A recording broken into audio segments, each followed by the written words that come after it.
Welcome back to my late night show be smart and intelligent with সম্রাট।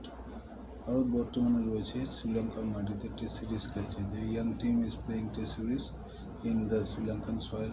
Skipper Gill is leading the team beautifully. The team is 1-0 up. কিন্তু যে কথাটা জানানোর জন্য আজকে লাইভে আসা, সেটা হচ্ছে যে আইসিসি ওয়ার্ল্ড টেস্ট চ্যাম্পিয়নশিপের সবচেয়ে বেশি রান করার record, highest run গেটার during the ICC world test championship, সেই ব্যাটার কে? তিনি একজন ভারতীয় অবশ্যই। সেই রেকর্ড আজকে সেকেন্ড টেস্টে কলম্বোতে সিংলি স্পোর্টস ক্লাবে এই রেকর্ডের অধিকারী হলেন আর কেউ নয়, ভারতীয় উইকেট কিপার ঋষভ পান্ত।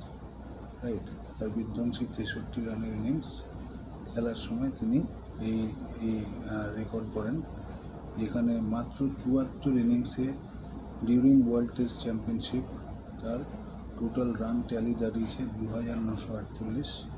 শুভমন গিল রয়েছেন দ্বিতীয় স্থানে, 76 ইনিংসে তার সংগ্রহ, ভারতীয় অধিনায়কের সংগ্রহ 2917।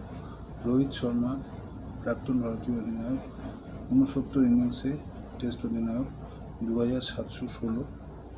তারপর চতুর্থ স্থানে রবীন্দ্র জাদেজা, যিনি বর্তমানে এখনও টেস্ট ক্রিকেট খেলে যাচ্ছেন, 76 ইনিংসে 2675। এবং পঞ্চম স্থানে রয়েছেন টেস্ট ক্রিকেট থেকে এবং টি-20 ক্রিকেট থেকে অবসর নেওয়া 2617। আজকে সবচেয়ে বড় বিষয় যেটা, ওয়ার্ল্ড টেস্ট চ্যাম্পিয়নশিপে লিডিং রান গেটার হয়ে গেলেন, হাইয়েস্ট রান গেটার হয়ে গেলেন ঋষভ পান্ত। কিন্তু মনে রাখতে হবে, একটা ভয়াবহ অ্যাক্সিডেন্টের কারণে কিন্তু তার কেরিয়ারের 1.5 বছর নষ্ট হয়েছে।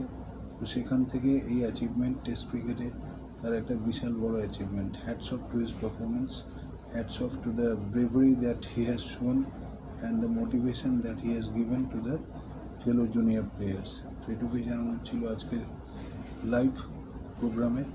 আশা করি ফ্যাক্টটা আপনাদের সকলের ভালো লাগলো। সকলে ভালো থাকুন।